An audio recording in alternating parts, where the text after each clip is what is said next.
كاميرا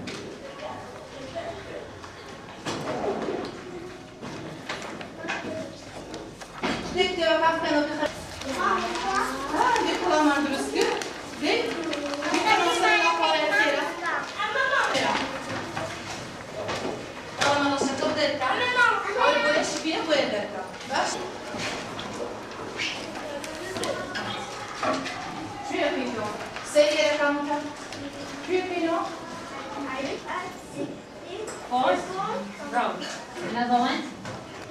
You. Okay, share. My name is Jay. I am 12. I live at I live at 38. 38 Hill Street.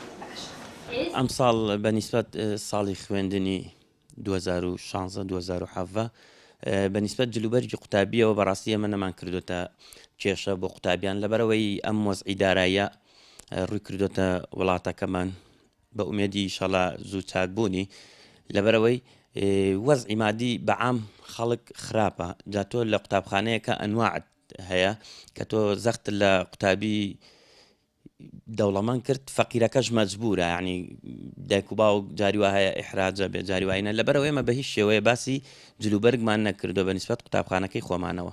بەنسبەت جلوبەرژی قوتابیەوە تەبان قوتابی کە ئاەت بۆ قوتابخانە بەڕاستی وا جوانەکەی هەموو قوتابخانەیەک یەک جلی لە بەرابێ واتە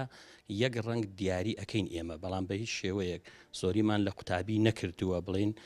شوێنێکمان دەستنیشان کردێ بچۆ لەو شوێنە بیکڕیانە بەڵام ئێمە بەنسبە ئەم ساڵەوە ساڵان جلەکەمان 4 پارچە بوو 2 پارچەی چاکەت بوو هێلەگێک چاکەتێک قەمیسێک پانتۆڵێک بەزەم ساڵ لەبەر ئەم زروفە ئێمە بە کەسوکاری قوتابی ماوتووە تەنها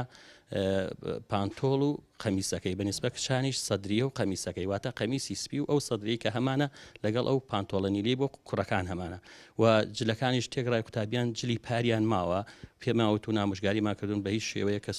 کەسوکارتان هەنان ئیلابێ جل بکڕن تەنها قوتابیانی کە یەنە پۆلیەک و خۆشمان ساڵانە و ئەم کەسوکاری قوتابیان لێرە ئاگادارن ئێمە ساڵانە بەشێک لە داهاتی فرۆژگامان هەیە بۆ جلوبەرجی قوتابی ئێستا ئەمڕۆکەیەوە جەنابتان لێرن من دوێنێ 12 قات جلم بەسەر قوتابیا دابش کردووە لەو پارەی کە بۆ